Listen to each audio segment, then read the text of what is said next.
berikan kepada kita.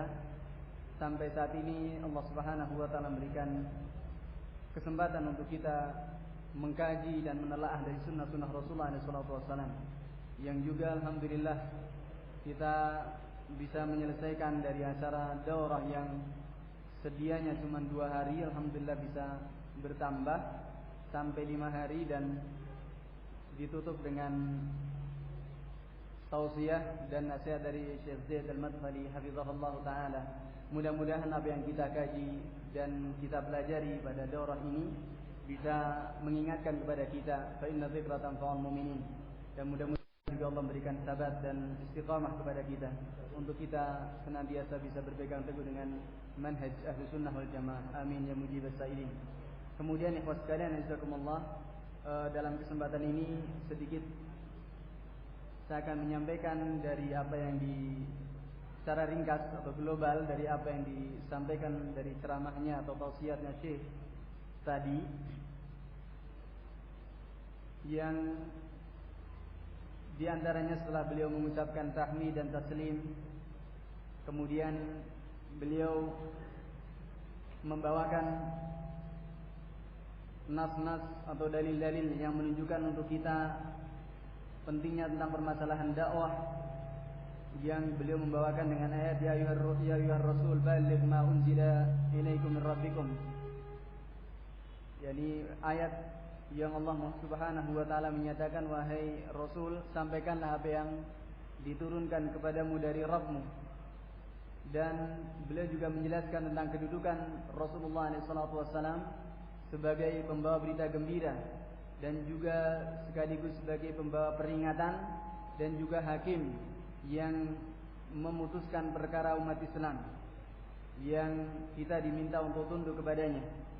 Dan Allah Subhanahu wa taala telah menyempurnakan umat ini dengan diutusnya Rasulullah SAW, dan sekaligus sebagai rekomendasi kepada umat ini dengan ayatnya al-yawma akmaltu lakum dinakum wa atmamtu alaikum ni'mati wa raditu lakum al-islam madinah. Kemudian beliau menyatakan bahasanya Allah Subhanahu wa taala telah memerintahkan kepada kita untuk taat kepada Rasulullah SAW secara jumlatan wa tafsilan, secara global ataupun juga secara terperinci. Sebagaimana beliau diantaranya juga membawakan dalil wa ma atakumur rasulu fakhudhuhu wa ma nahakum anhu fantahu. Apa yang datang kepada kalian dari Rasul maka ambillah, dan apa yang dilarang kepada kalian maka tinggalkanlah. Kemudian beliau juga membawakan ayat tentang ancaman dari mukhalafah akan perintah Rasulullah SAW dengan firman-Nya, "Falyahdharil ladzina yukhalifuna an amrih an tusibahum fitnah aw yusibahum adzabun alim." Maka hendaknya waspada, hati-hati orang-orang yang mereka menyelisihkan perintah Rasul SAW akan menimpa kepada mereka fitnah atau menimpa kepada mereka siksaan yang pedih.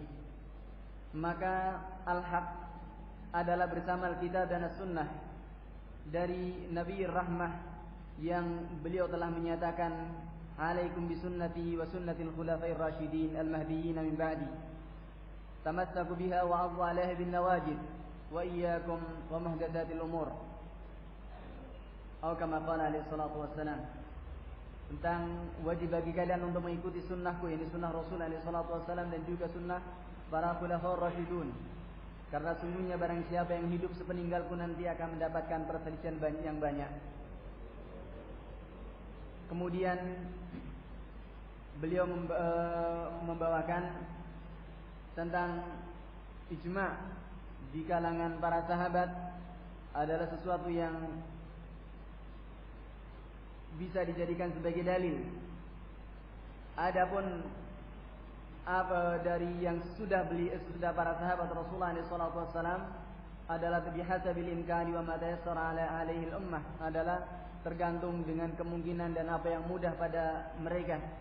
Kemudian selanjutnya beliau, ini diantara muqaddimahnya, kemudian beliau membawakan tentang manhaj atau prinsip-prinsip manhaj salaf. Di antaranya yang pertama adalah hifdzul ilmi wa ta'dhimuhu wa ta'dhimu ahlihi wal mudzakaratu fihi, yakni menjaga ilmu dan mengagungkan kepada ahlinya serta mudzakarah senantiasa mengkaji dan membahas akan ilmu. Kemudian yang kedua dengan ta'liful kutub, dengan menulis buku-buku. Dan yang ketiga dengan ilqaul muhadarat, dengan menyampaikan ceramah-ceramah, khutbah-khutbah, dan juga nadawat atau juga memberikan nasihat-nasihat. Ini diantara manhaj salaf yang beliau sebutkan dalam dakwah. Dan kata beliau, inilah cara atau jalan yang telah ditempuh oleh para imamatud dakwah dari umat ini. Kemudian beliau mengatakan, ini saya menghimbau agar ini bisa menjadi peringatan bagi saya pribadi dan juga peringatan ini bisa memberikan barakah. Kemudian beliau mengatakan bahwa mengingatkan kepada kita, katanya bahasanya Allah Subhanahu wa taala telah menciptakan kita dalam bentuk yang sebaik-baiknya, dan Allah Subhanahu wa taala telah memuliakan kepada kita dengan diberi akal untuk kita mempelajari dan mengkaji akan agamanya. Fatabarakallahu ahsanul khaliqin. Kemudian juga tidak hanya itu saja, Allah Subhanahu wa taala mengutus kepada kita seorang rasul, yang Muhammad alaihi salatu wassalam, yang beliau ini diutus kepada jin dan manusia sekaligus sebagai penyempurna. Dan juga Allah Subhanahu wa taala memberikan kenikmatan kepada kita dengan menurunkan kitabnya yang telah menjelaskan segala sesuatu dan sebagai petunjuk dan rahmat bagi seluruh alam ini. Kemudian beliau juga menyebutkan, mengingatkan kepada kita akan akhir kesudahan dari kehidupan manusia ini, yakni beliau menyebutkan tentang sifat-sifat surga dan ahlinya, demikian pula sifat-sifat neraka dan ahlinya. Dan ini tempat kembali pertama bagi mereka yang taat kepada Allah dan Rasulnya alaihi salatu wassalam adalah jannah baginya. Kemudian yang mengingkarinya atau berpaling darinya adalah neraka baginya. Nas'alullah salam al-afiyah. Kemudian selanjutnya beliau mengatakan, Allah Subhanahu wa taala telah memberikan perintah kepada kita dengan sekian banyak perintah, dan juga melarang kepada kita dengan berbagai larangan. Maka barang siapa yang bisa mengerjakan kebaikan, tentunya tidak lain adalah dari karunia Allah dan kebaikannya. Adapun yang dia mengerjakan keburukan, maka itu adalah dari keadilan Allah Subhanahu wa taala. Wala yadlimu rabbuka ahada. Dan Allah Subhanahu wa taala tidak menzalimi seorang pun. Kemudian beliau menyebutkan bahwasanya kehidupan adanya perintah, kehidupan dunia ini dan adanya perintah dan larangan ini adalah untuk menguji ayyukum ahsanu amala, siapakah yang paling baik di antara kalian amal perbuatannya. Dan sampai kemudian beliau mengingatkan dari firman Allah Subhanahu wa taala pada surat Al-Hajj, ya ayuhan nas in kuntum fi raibin minal ba'ts, wahai manusia, jika kalian dalam keraguan tentang adanya hari berbangkit, maka sesungguhnya Allah Subhanahu wa taala telah menciptakan kalian dari nutfah, kemudian alaqah, kemudian mudghah, sampai kemudian menjadi lahir. Dan ada yang diwafatkan sampai ila arzalil umur, sampai umur yang sudah tua, sampai umur yang radilah. Ini semuanya mengingatkan kepada kita tentang akhir kesudahan bagi kita. Kemudian Allah Subhanahu wa taala telah menjadikan bagi kita darul lil amal wa darul lit tijarah. Allah Subhanahu wa taala telah menjadikan dunia ini sebagai negeri untuk kita beramal, negeri untuk kita berdagang, negeri untuk kita berbuat baik, beramal yang saleh.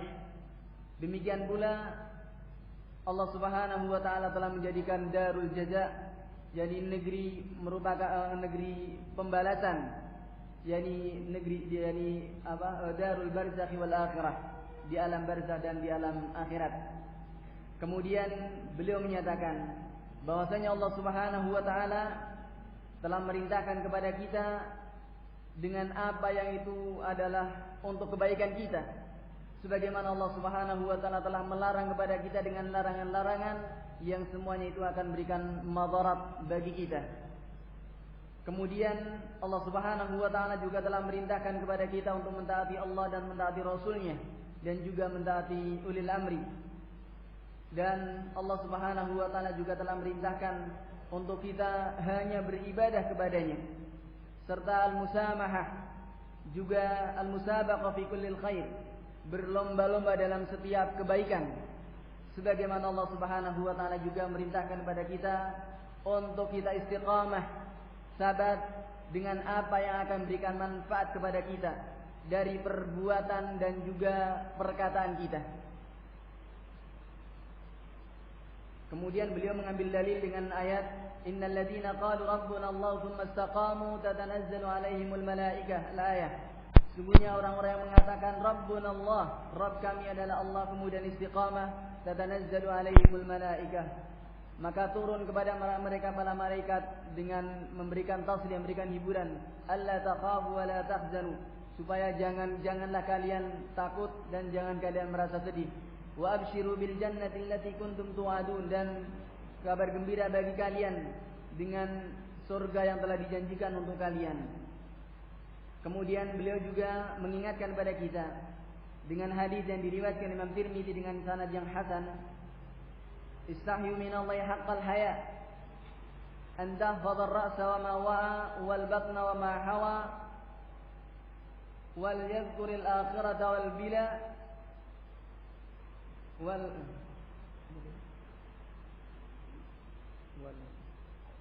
an tahfadha ar-ra'sa wa ma wal batna wa ma hawa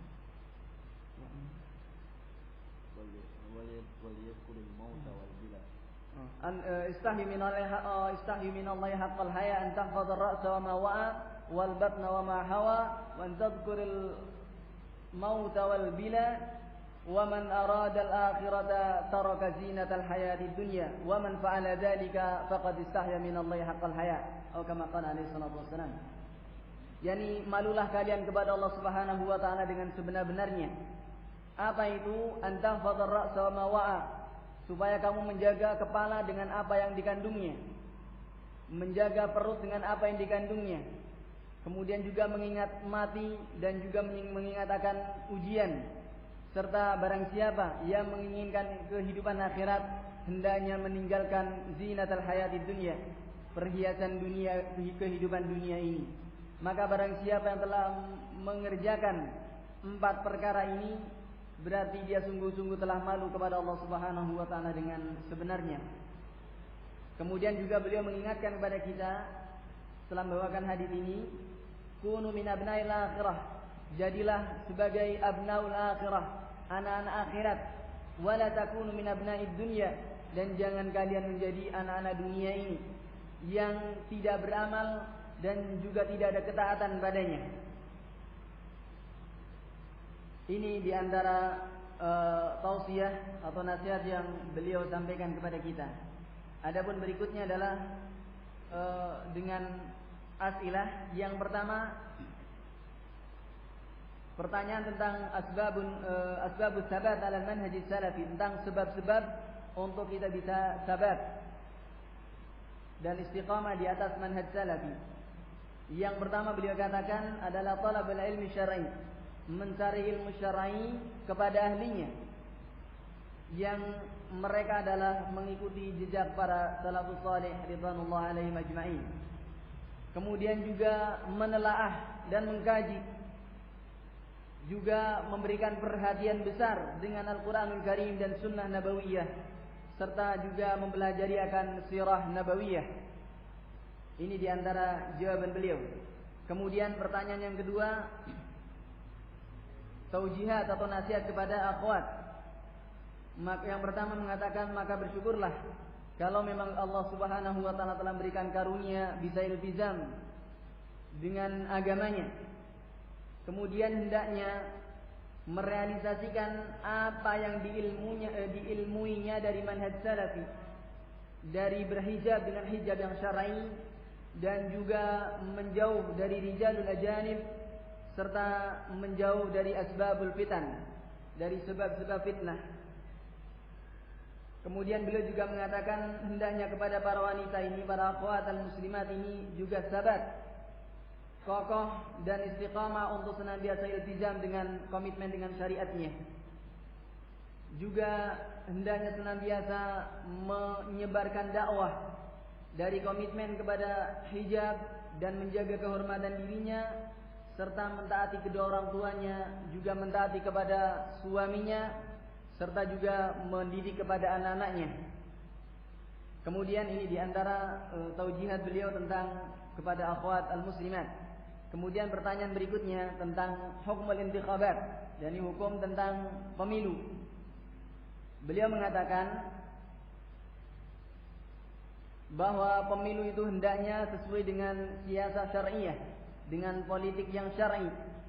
Hendaknya yang dipilih adalah seorang aqil dan seorang alim dan juga seorang hakim yang akan mengendalikan dan membawa umat dengan kendali yang baik, tidak dengan politik yang dipahami oleh oleh kebanyakan orang.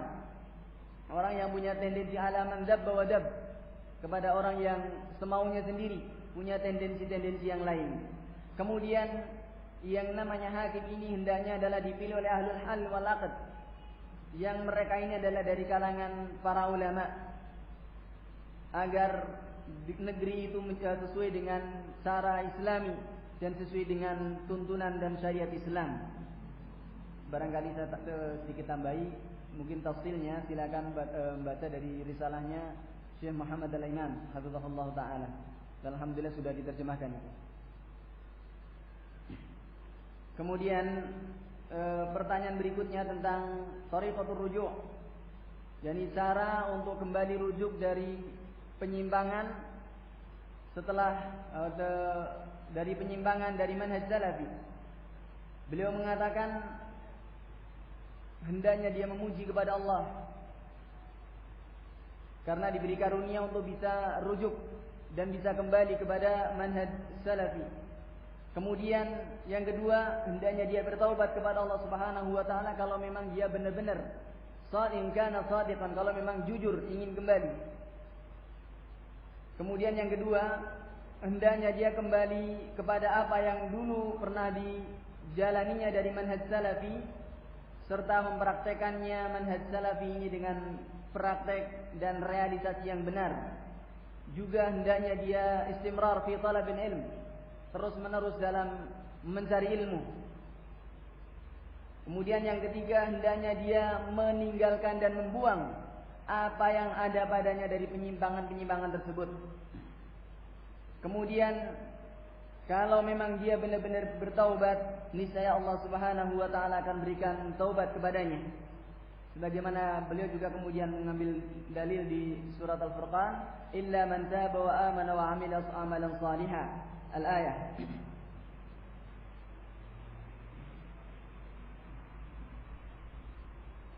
Kemudian pertanyaan berikutnya tentang nas-nas yang berkaitan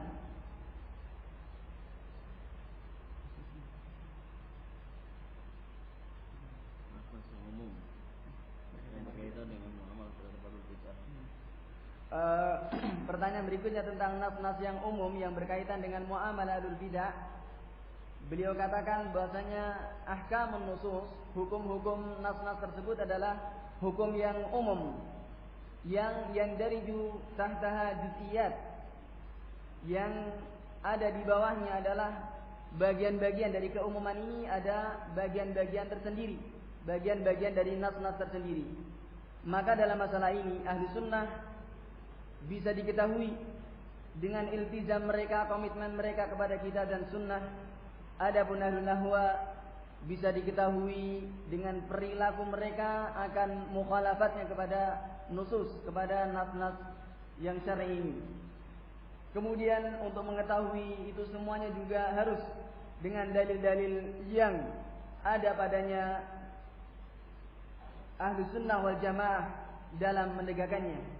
Kemudian juga ahli sunnah wal jamaah jelas diketahui dengan perkataan dan juga perbuatan mereka. Sebagaimana demikian pula ahlul ahwa bisa diketahui dengan perkataan dan perbuatan mereka serta sikap-sikap mereka ala marri zamani wal makan, sepanjang waktu dan sepanjang masa. Kemudian beliau mengatakan fala yajuzu, tidak dibolehkan untuk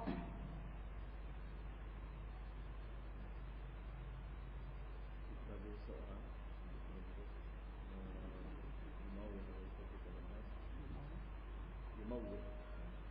memawir kami memberi bayangan kepada memberi bayangan wayakula lahum. Kemudian beliau juga mengatakan bahwasanya tidak dibolehkan bagi seorang untuk memberikan bayangan atau menyangka dan menetapkan kepada orang dengan mengatakan bahwasanya nas-nas Alkitab tidak menentukan kepada ahlul bidah demikian dan demikian. Artinya di sini sepertinya perlu bayan ketika nas-nas itu umum, ketika mau ditatbik kepada khusus mestinya perlu bayan. Kemudian yang terakhir adalah tentang thariqatud dakwah. Jadi dalam pertanyaan yang terakhir tentang menyampaikan kepada orang-orang awam, menyampaikan ceramah kepada orang awam, di sini tidak lain adalah dengan beliau mengatakan dengan menyampaikan dengan ta'lim, mengajari mereka akan al-haq dan akan sunnah, kemudian juga dengan menyampaikan apa yang telah dihabarkan kepada kita di Rasulullah SAW. Maka ini tidak termasuk qadah. Dan kemudian beliau mengatakan barang siapa yang menerima dari apa yang disampaikannya maka ini falyahmadillah, hendaknya dia memuji kepada Allah Subhanahu wa taala. Adapun yang menolak dengan apa yang disampaikan maka bukan tanggung jawab dirinya. Ini ringkasan dari apa yang disampaikan oleh Syekh, wallahu taala alam. Barangkali kalau ada kurang dan lebihnya, karena ini juga terburu-buru, apalagi juga sound sistemnya kurang jelas tadi. Maka ini mohon diluruskan kalau memang masih banyak di sana sini kesalahan, dan yang tentunya kita perlu murajaah kembali kepada rekaman-rekaman yang ada tadi. Wallahu taala alam. Kemudian di sini ada sedikit ralat dari salah seorang ikhwah, dan di sini apa yang disampaikan oleh Ustaz Dzulqarnain dari beberapa mungkin kesalahan ucap, sabqul lisan, dan Ustaz Dzulqarnain juga mengucapkan terima kasih dengan apa yang disampaikan dari ralat ini. Maka ini semestinya demikian. Kalau memang salah langsung diingatkan.